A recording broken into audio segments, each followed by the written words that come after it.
ये कहा जाता है, पहले आर्य के नाम पर बताया जाता था, क्या बताया जाता था कि ये पशुपालन करने के लिए आए। दूसरा सिद्धांत था खेती करने के लिए आए, ऐसा बताया जाता था।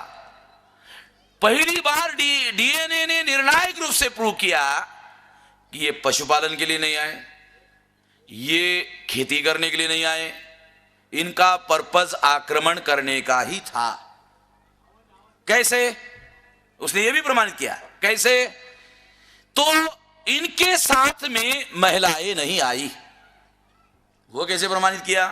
तो उसने माइटोकॉन्ड्रियल डीएनए के आधार पर प्रमाणित किया कि स्त्री के शरीर में जो माइटोकॉन्ड्रियल डीएनए उन्होंने देखा, तो उन्होंने ब्राह्मणों के घरों में जो महिलाएं हैं उनके डीएनए से उसका मेल किया, तो पता चला शेड्यूल कास्ट की महिला का डीएनए, शेड्यूल ट्राइब की महिला का डीएनए, ओबीसी की महिला का डीएनए और ब्राह्मण के घर में जो महिला है उसका डीएनए एक है।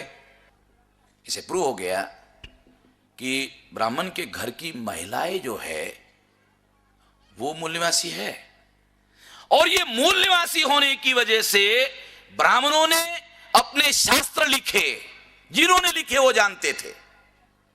क्या जानते थे?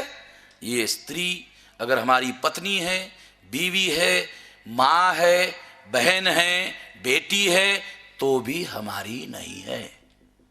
शास्त्र लिखते वक्त ब्राह्मण जानता था। इसलिए ब्राह्मणों ने शास्त्र में क्या लिखा? सभी स्त्रियां शूद्र है।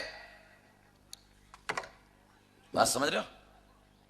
अरे शेड्यूल कास्ट की औरत है, शेड्यूल ट्राइब की है, ओबीसी की है, वो तो शूद्र है ही है। ब्राह्मण की औरत भी शूद्र है, ब्राह्मण की मां शूद्र है, ब्राह्मण की बहन शूद्र है, ब्राह्मण की बीवी शूद्र है। अरे कम से कम अपने बीवी को तो नहीं बोला होता, मगर बोला। इससे यह प्रमाणित हो गया कि ब्राह्मणों ने अपने शास्त्रों में सभी महिलाओं को शूद्र क्यों घोषित किया। उसका वैज्ञानिक कारण यह है कि उन्होंने साथ में आते वक्त महिलाओं को नहीं लाया था। क्यों नहीं लाया था? तो आक्रमण करने वाले लोग जब लड़ने के लिए जाते हैं तो महिलाओं को लड़ने के लिए उपयुक्त नहीं पाते, बल्कि लड़ने के लिए अवरोध पैदा होता है महिलाओं की वजह से। ऐसी पुरानी मान्यता है। इसलिए उन्होंने महिलाओं को साथ में नहीं लाया। महिलाओं को साथ में नहीं लाया, इसलिए प्रमाणित हो गया कि आक्रमण करने के लिए आए थे। यह प्रमाणित हुआ कि इस देश में अनुसूचित जाति के, जनजाति के, अदर बैकवर्ड क्लास के और जिनको शूद्र कहा गया है, जो मंडल कमीशन में ओबीसी में शामिल नहीं है मगर शूद्र है, वो सारे के सारे लोग, इंक्लूडिंग कायस्थ, कोई मंडल में शामिल नहीं है वो, मगर ब्राह्मणों के शास्त्रों में कायस्थ शूद्र है, और कायस्थों के ऊपर कोई शूद्र नहीं है।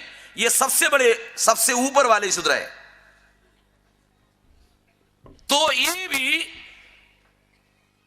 यहां के मूल रहने वाले मूल निवासी लोग हैं, और इस तरह से इनका डीएनए आपस में मिलता है। ये शोध माइकल बामशाद ने 21 मई 2001 को प्रमाणित किया। नेचर नाम के अंक में, जो दुनिया का वैज्ञानिक शोध का सबसे मान्यता प्राप्त मैगजीन है, उसने पब्लिश किया। इसका मतलब है उसको मान्यता दी।